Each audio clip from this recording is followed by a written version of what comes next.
الفاظ کی اپنی ایک دنیا ہوتی ہے، ہر لفظ اپنے آپ میں اپنا ایک وجود رکھتا ہے۔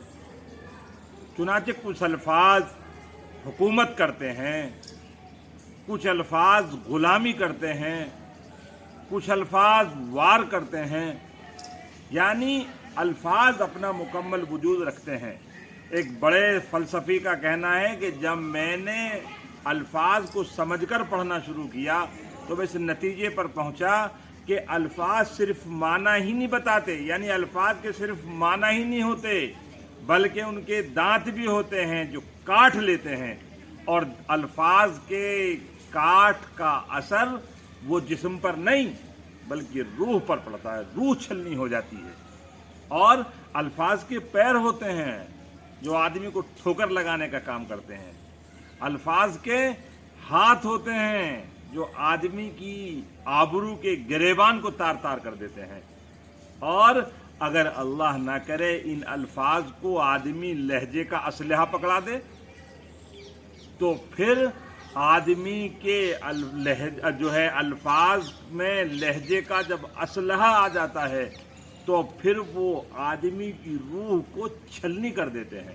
اس لیے الفاظ آدمی کے منہ سے نکلنے سے پہلے، ادائیگی سے پہلے غلام ہوتے ہیں اور آدمی بادشاہ ہوتا ہے، اور جب الفاظ منہ سے نکل جاتے ہیں تو پھر الفاظ بادشاہ بن جاتے ہیں اور آدمی غلام بن جاتا ہے، اور آدمی کو شرمندگی بھی جبھی ہوتی ہے۔ چنانچہ حضرت لقمان علیہ السلام کا ارشاد ہے کہ جب بھی شرمندہ ہوا بول کر شرمندہ ہوا، خاموش رہ کر میں کبھی شرمندہ نہیں ہوا۔ اور حقیقت بھی ہے، مکھی ہمیشہ کھلے منہ میں گھستی ہے، بند منہ میں نہیں گھستی ہے۔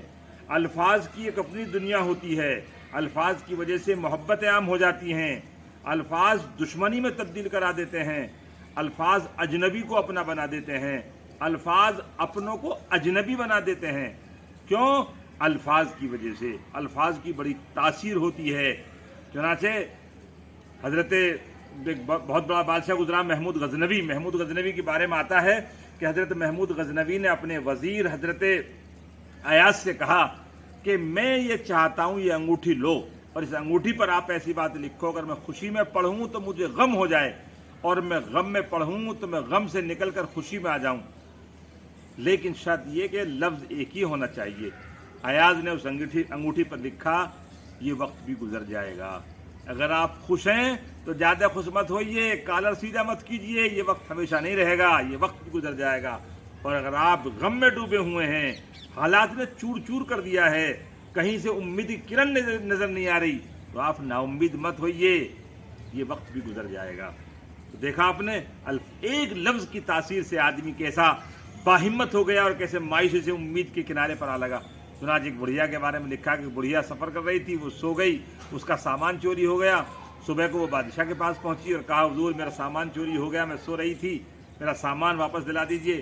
بادشاہ نے کہا بڑی بھی عجیب عورت ہو، اپنا سامان رکھ کے سو گئیں اور سامان کا خیال بھی نہیں کیا۔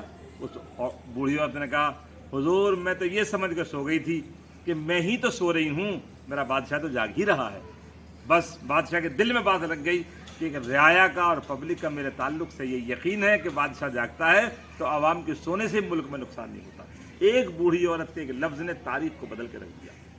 اس لیے دوستو الفاظ کو ادا کرنے سے پہلے محتاط ہو جائیے اور یہ سوچ لیجئے کہ ہمارے یہ الفاظ توڑ کا سبب بنتے ہیں کہ جوڑ کا سبب بنتے ہیں۔ ہمارے الفاظ چہروں پر مسکراہٹ لاتے ہیں یا چہروں کو غمگین کر دیتے ہیں۔ ہمارے الفاظ کسی کو عزت کی ٹوپی پہنا رہے ہیں یا کسی کی بے عزتی کر کے اس کی عزت کے ساتھ کھلواڑ کر رہے ہیں۔ الفاظ میں خوشبو پیدا کیجئے تاکہ ہمارے کردار میں خوشبو پیدا ہو جائے۔